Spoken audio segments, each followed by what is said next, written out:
പേരെന്നാന്ന് പറഞ്ഞാൽ ഈ തെയ്യം കലാകാരനായിട്ട് എത്ര വർഷമായിട്ടുണ്ടാവും? ഞാൻ 16 വയസ്സ് എൻ്റെ ബയോഡേറ്റ് അറിയില്ല.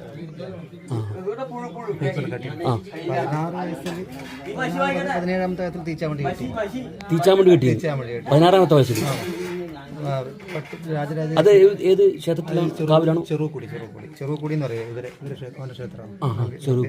പഞ്ചമൂർത്തിയുള്ള ക്ഷേത്രമാണ്.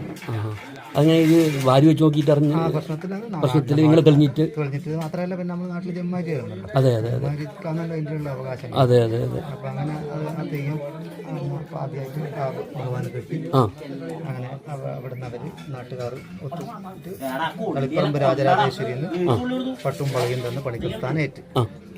അതിനുശേഷം ഒരു വരെയുള്ള ക്ഷേത്രങ്ങളിലെല്ലാം തെയ്യം നമ്മളൊക്കെ ഇവിടെ തന്നെ. അപ്പോൾ ആദ്യമായിട്ട് നിങ്ങൾ കെട്ടിയത് തീച്ചാമണ്ടിയാണ് അല്ലേ? ആദ്യമായിട്ട് കെട്ടുന്ന ഒരു ഗുളികൻ ദൈവത്തിന്റെ വെള്ളാട്ടം. ആദ്യമായിട്ട് കെട്ടുന്ന ആടിവേട്. അത് അല്ല, ആടിവേടം കഴിഞ്ഞിട്ട് അത് കഴിഞ്ഞിട്ട് പിന്നെ ഒരു ഗുളികൻ ദൈവത്തിന്റെ വെള്ളാട്ടം ഇവിടെ ഈ വീട്ടിൽ കഴിച്ചു. തലപ്പാളി ഇവിടെ വെച്ചിട്ട് അതിനുശേഷമാണ് തീച്ചാമണ്ടി അല്ലേ? തീച്ചാമണ്ടി കിട്ടി ആചാരപ്പെട്ട് പണിക്കെടുത്താനും വാങ്ങി.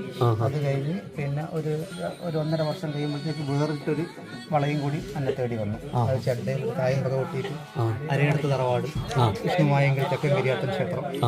അവിടുത്തെ ആചാരം പിന്നെ കരുമാരത്തിലത്ത് അന്നത്തെ മുക്കുലാൻ തമ്പുരാൻ യെച്ചൂർ കോട്ട മഹാദേവ ക്ഷേത്രത്തിൽ നിന്ന്. ഓക്കെ, ഇനി നമുക്ക് ഈ തീച്ചാമണ്ടിലേക്ക് വരുവാണെങ്കിൽ ഈ തീച്ചാമണ്ടി കെട്ടിയപ്പോൾ എന്തെങ്കിലും ഒരു ബുദ്ധിമുട്ടോ എന്തെങ്കിലും നിങ്ങൾക്ക് ഉണ്ടായിരുന്ന? തീച്ചാമണ്ടി കെട്ടും വളരെ ശ്രദ്ധിക്കേണ്ട തെയ്യങ്ങളാണ്. ബാക്കിയുള്ള തെയ്യങ്ങൾ പോലെ അതെ, വളരെ റിസ്ക്കാണ്. അതുകൊണ്ടാണ് ചോദിക്കാൻ കാരണം. കൃത്യമായ വ്രതം ഉണ്ടാവണം. വ്രതം അല്ലേ? എത്ര മാസത്തെ വ്രതം? 41 ദിവസത്തെ കഠിന വ്രതം. പിന്നെ അതിനുള്ള വ്യായാമം വേണം, ഭക്ഷണ രീതി ക്രമീകരിക്കണം, പിന്നെ അതിനുള്ള ദൂരയാത്ര വളരെ കുറച്ച് അതിനുള്ള ഒരു പരിമിതി കണ്ടിട്ടുള്ള ജീവിതമായിരിക്കണം. വിഷ്ണുമൂർത്തി അതിനുള്ള ഉപാസനകൾ, അതിൻ്റെ മൂലമന്ത്രങ്ങൾ കാര്യങ്ങളൊക്കെ നിത്യവും രാവിലെ കുളിച്ച് ജപിച്ചു ലഘുഭക്ഷണമൊക്കെ കഴിച്ച്. അപ്പോൾ ഇപ്പോഴത്തെ ഈ കെട്ടി കഴിഞ്ഞ തീച്ചാമണ്ടി കെട്ടിക്കഴിഞ്ഞാൽ കുറേ ആൾക്കാർ വിമർശിക്കുന്നുണ്ട്. പൈസക്ക് വേണ്ടിയിട്ടാണ്, പിന്നെ ഇതെന്തിനാ ഇത്രയും പിന്നെ ഇത് കെട്ടുന്നത് ആവശ്യം, ഈ ഒരു തെയ്യം ഇതിന് വേണ്ടിയിട്ട് എന്നെല്ലാം പറഞ്ഞിട്ട് ഭയങ്കര വിമർശനമുണ്ട്. അതിനെങ്ങനെ കാണുന്നു നിങ്ങൾ? അതിനെ കാണുന്നതെന്ന് പറഞ്ഞാൽ ഈ പരമ്പരമായിട്ട് മുന്നേ ഈ ദൈവക്കോലങ്ങൾ നമ്മൾ പൂർവികന്മാരായിട്ട് ഉണ്ടാക്കിയ കാര്യമാണല്ലോ ദേവസ്ഥാനങ്ങൾ. അതിനെ ആരാധിച്ച് വരുന്ന പൂർവികന്മാർ അതൊന്നും കാണാണ്ട് ഇങ്ങനെ ഒരു അനുഭവം ഉണ്ട് ചെയ്യില്ലല്ലോ.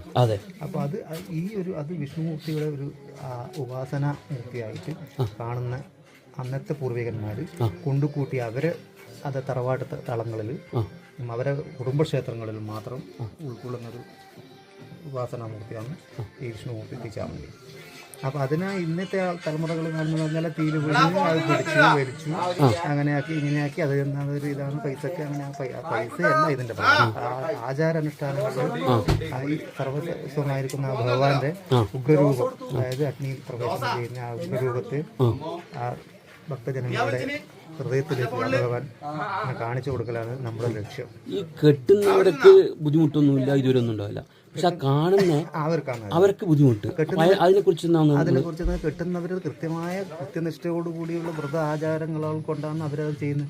ആ സമയത്ത് ആ ഭഗവാന്റേതായ പൂർണ്ണ ചൈതന്യങ്ങളും ആ ഭഗവാന്റെ പൂർണ്ണ അനുഗ്രഹങ്ങളും ഭഗവാൻ നമുക്ക് എന്തായാലും നമ്മുടെ ശരീരത്തിലേക്ക് അതിനുള്ള ആവാഹന നമ്മൾ ആവാഹിച്ച് ചെയ്യും. കാരണം അത് അതിൻ്റെ ആ ഒരു മൂലമന്ത്രവും കാര്യവും അത് ഭഗവാനെ പറ്റിയുള്ള സ്തുതിയും കാര്യമൊക്കെ ആകുമ്പോൾ നമുക്ക് ആ ശരീരത്തിന് അതിന് വീടുന്ന എനർജിയും കാര്യങ്ങളും ധൈര്യവും ബലവും ശക്തിയും എല്ലാം ഭഗവാൻ കൊടുക്കും.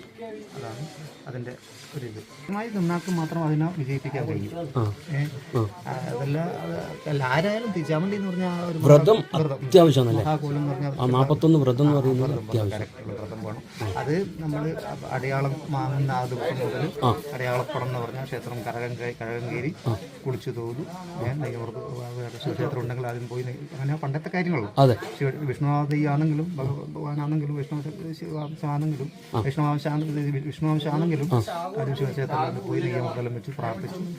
അപ്പോൾ അത് എന്നിട്ട് ഈ 16ാമത്തെ വയസ്സെന്ന് പറഞ്ഞില്ലേ?